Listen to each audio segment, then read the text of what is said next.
Assalamu alaikum warahmatullahi wabarakatuh. Kam jirtu kabajamtoota fi jaalatamtoota hordoftoota gabayaa tuubii kun YouTube keessan gabayaa tuub jechuudha. Egaa gabayaa tuubii akkuma beekamu yeroo yerootti meeshaalee Itoophiyaa keessatti argaman gatii isaa isin biraan kan ga'u akka ta'e ni beektu jechuudha. Guyyaa har'aas gaafii hedduu keessanii kan ta'e gatii moobaayilaa Itoophiyaa keessatti maal akka ta'e isatti argachuu akka dandeettanii fi meeqaan argachuu akka dandeettan bilbiloota moodela haarawaa ta'an isin biraan gaha jechuudha. Kanaaf hanga xumura qophii keenyatti wajjin turaan affeerraa kenna.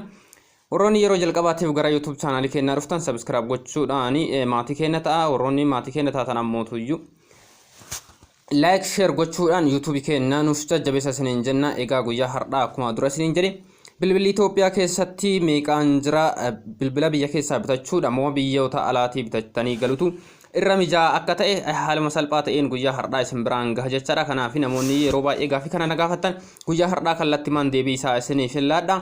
Kanaaf hanga xumuraatti wajjin turaa isin jedha. Bilbiloonni guyyaa har'aa isin biraan gahu moodela yeroo haarawaa kan ta'ee fi gatii bara kanaatiin kan jiran jechaadha. Kanaaf bilbilli bara baratti gatiin isaa garagara waan ta'eef keessattuu bilbila gosa garagaraa siirisiiwwan garagaraa isin biraan gaha jechaadha. Jalqaba irratti bilbila Samsung A series bilbila jedhaman isin biraan gaha jechaadha. Kan amma suuraa irratti argaa jirtan bilbiloota gosa hedduu isin biraan gaha hanga gosa 30 wayii isin biraan gaha jechaadha. Kanaaf hanga xumuraatti yoo waliin turtan gatii isaa haaluma salphaa ta'een asirraa ni hubattu jedheetii yaada. Kanaaf jalqaba irratti bilbilli argaa jirtan kunniin bilbila Samsung A series kan jedhaman jechaadha. Jalqaba irratti kan argaa jirtan Samsung Galaxy A01 kan jedhu kan amma argaa jirtan kun gatiin isaa qarshii 5,000 bitachuu dandeettan jechaadha. Gatii qarshii 5,000 kan bitattan kun GB 16 kan ta'ee fi raamiin isaa GB 1 kan ta'e jechaadha. Qarshii 5,000 yoo qopheessitan haaluma salphaan bitattanii itti fayyadamuu dandeettani.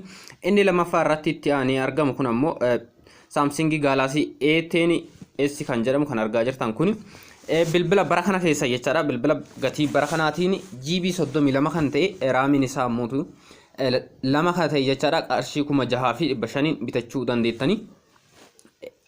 Tartiibuma sanaan sadaffaa irratti kan argamu Samsung Galaxy A20s kan jedhu kan amma argaa jirtan kun qarshii 8,400 haaluma salphaan bitachuu dandeettani. Inni qarshii 8,400 bitattan kun GB'n isaa 32 kan ta'ee fi raamiin isaa GB 3 kan ta'e jechaadha.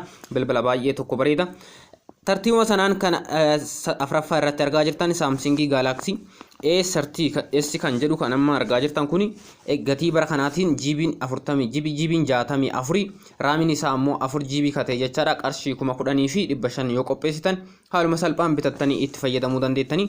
Tartiiba sanaan Samsung Galaxy A31 kan argaa jirtan kun A31s GB 128 kan ta'e jechaadha. Raamiin isaa ammoo 4 GB kan ta'e qarshii 11,500 haaluma salphaan bitattanii itti fayyadamuu dandeettani.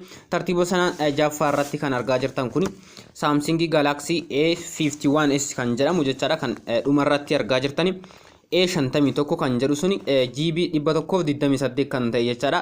Raamiin isaa ammoo 6 GB kan ta'e qarshii 13,900 haaluma salphaan bitattanii itti fayyadamuu dandeettan jechaadha. GB'n isaas baay'ee tokko ol ka'aadha. Gatiin isaas bareeda. Gatii bara kanaatii fi moodela haarawaa kan ta'e jechaadha. Tartiibuma sanaan kan amma suuraa irratti argaa jirtan kun Samsung Galaxy A11 kan ta'e jechaadha. A11 kan ta'e GB 32 fi raamiin isaa 3 kan ta'e qarshii 7,000 bitattanii itti fayyadamuu dandeettan jechaadha. Haaluma salphaan kan amma suuraa irratti argaa jirtan kana.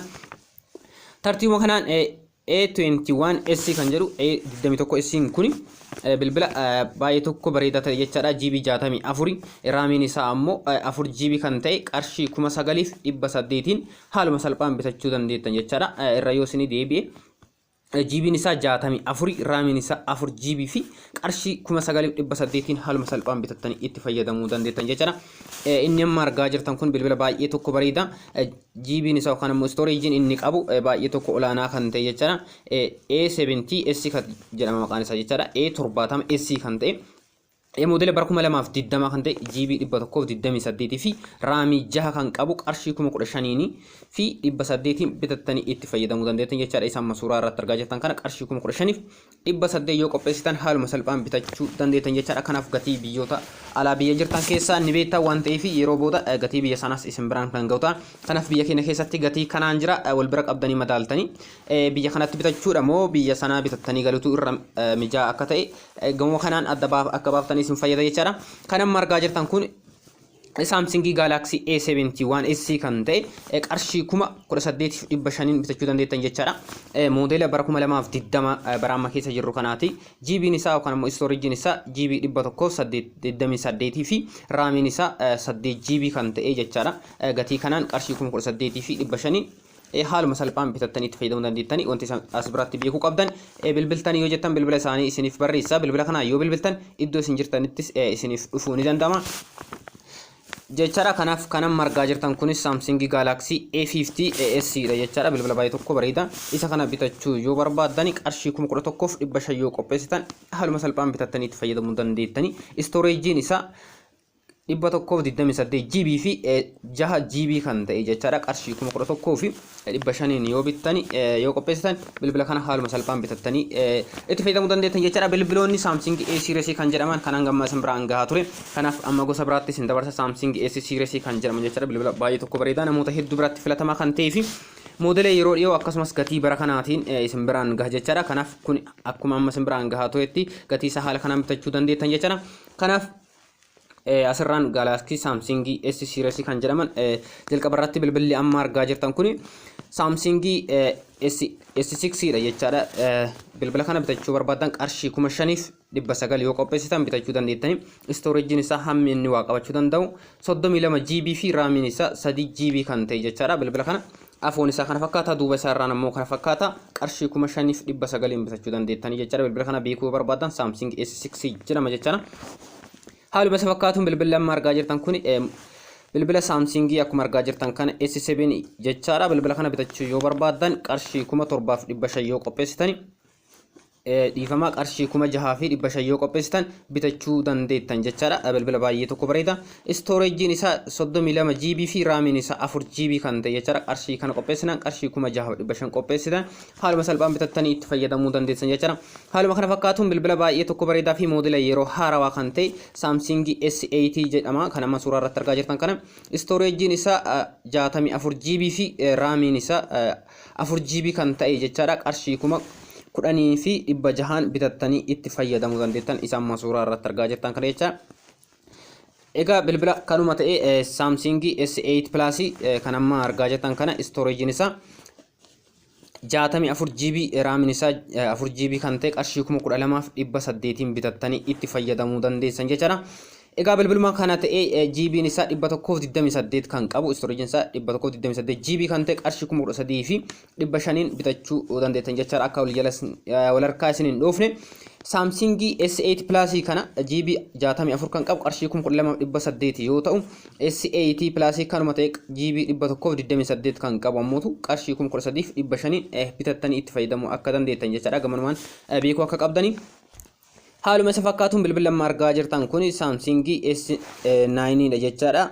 Bilbila kana bitachuu yoo barbaadan GB 64 RAM isaa 4 GB kan ta'e qarshii 14,000 yoo qopheessitan haaluma salphaan bitattanii itti fayyadamuu dandeettan jechaadha. Bilbiluma afoon isaa kana fakkaata, duuba isaarraan kana fakkaata. Bilbiluma kana ta'e GB 128 kan qabu qarshii 15,000 fi 500 bitattanii itti fayyadamuu dandeessan jechaadha. Sadarkaa itti aanu irratti kan argamu bilbila amma argaa jirtan kun moodela bara 2020 kan ta'e bilbila baay'ee tokko bareedaa fi storage isaas baay'ee tokko olaanaa kan ta'e jechaadha. Bilbila Samsung S10 kan amma suuraa irratti argaa jirtan kana GB 128 fi RAM isaa 4 GB kan ta'e qarshii 29,500 yoo qopheessitan haaluma salphaan bitattanii itti fayyadamuu dandeettan jechaadha. Bilbila baay'ee tokko bareeda. Egaa GB kana gadiinis argachuu dandeettanii. Kanaaf bilbila namoota hedduu biratti filatama ta'ee fi moodela yeroo haarawaati bara 2020 kan ta'e jechaadha. Qarshii 29,500 yoo qopheessitan haaluma salphaan bitachuu dandeettanii. Storage isaallee baay'ee tokko olaanaadha jechaadha. GB 128 fi RAM isaa GB 4 kan ta'e jechaadha. Bilbila baay'ee tokko bareeda. Egaa bilbilli Samsung S series kan jedhaman kana hanga ammaa isin biraan gahaa ture bilbila gosa 10ti kan isin biraan gahe jechaadha. Inni egaa gatiin isaa fi moodelli isaa kana fakkaata, saayiziin isaa fi storage isaa kanuma hanga ammaa isin biraan gahaa ture jechaadha. Kanaaf isin hanga xumura isaatti yoo hordoftan fi information isaa guutuu argachuu dandeettanii eessatti bitachuun akka isin barbaachisuu fi isinii akka mijatu gamanumaan laaltaniiti filannoo keessaniin iddoo isinii mijatutti bitachuu dandeettan jechaadha. Biyya keenya keessatti iddoo hedduutti argachuu dandeettanii. Kanaaf lakkoofsa isiniif barreessa bilbiltanii yoo jettan akkuma dura isiniin jedhe iddoo isin jirtanitti isinii dhufuu ni danda'a jechaadha. Itti aansuun bilbilli moodela gosa biraa kan ta'e Samsung Note Series kan jedhamantu jira. Isa kanas isin biraan gaha jechaadha. Bilbila gosa hedduu isin biraan gahuudhaaf jira. Kanaaf hanga xumuraatti na hordofaa isiniin jedha. Egaa kan amma argaa jirtan kun Samsung Note 8 jedhama. Note 8 kun gosa garagaraatu jira. Kanaaf gosa lama isin biraan gaha jechaadha. Kan amma suuraa irratti argaa jirtan kun Samsung Note 8 dha. Note 8 kana ta'e qarshii GB 64 kan qabu qarshii 14,000 fi 500 yoo qopheessitan bilbila kana haaluma salphaan bitattanii itti fayyadamuu dandeettan jechaadha. Samsung Note 8 kanuma ta'e GB 256 kan qabus jira. Isa harkaan bitaa irratti argaa jirtan kana jechaadha. Isa kana bitachuu yoo barbaadan qarshii 16,000 fi 500 yoo qopheessitan bitattanii itti fayyadamuu dandeettanii. Storage isaa GB isaa baay'ee tokko olaanaadha jechaadha. 256 qaba.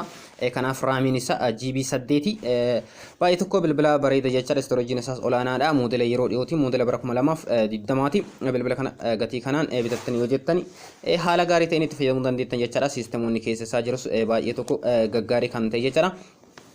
Egaa kanatti aansee kan amma argaa jirtan kun Samsung Galaxy Note 9 jedhama. Akkuma argaa jirtan kana bilbila gosa hedduuti. Isa kana bitachuu barbaadan qarshii 21,000 fi 500 bitattanii itti fayyadamuu dandeettan jechaadha.